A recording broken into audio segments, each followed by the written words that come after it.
Hola a todos. Em, no me conocéis de nada porque este es el primer vídeo que hago yo grabándome a mí mismo. En YouTube soy conocido como Editamamo y bueno, habéis visto casi todos mis vídeos, supongo yo. Bueno, el motivo de este vídeo es que este es el último vídeo que grabo con la Nintendo 3DS porque esta semana pienso pasarme a Nintendo XL. Y bueno, era eso, quería avisaros. Ha sido un buen año que he tenido yo con esta consola, pero su batería está llegando prácticamente a su fin y hago este vídeo para despedirme de esta consola. Ha sido un buen año, pero no todo ha sido malo.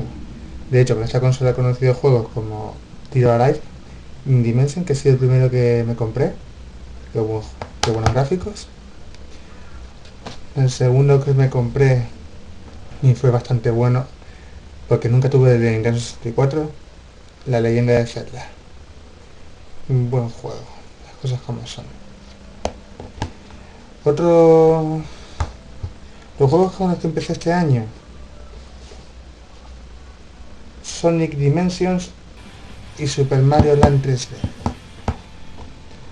Uh, el de Sonic fue un poco corto y eso tuvo sus partes difíciles. Y el de Super Mario, un clasicazo, las cosas como son. Aparte, este año siguiente fue Kid Icarus Uprising.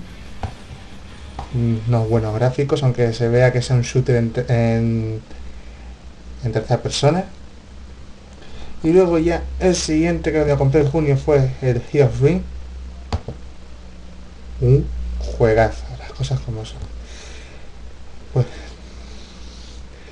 es que si lo digo me quedo sin vídeo. Y por último, esta fue la última adquisición que me hice a finales de este mes: Kingdom Hearts Trip Drop Distance. La pega de ese juego es que está en inglés.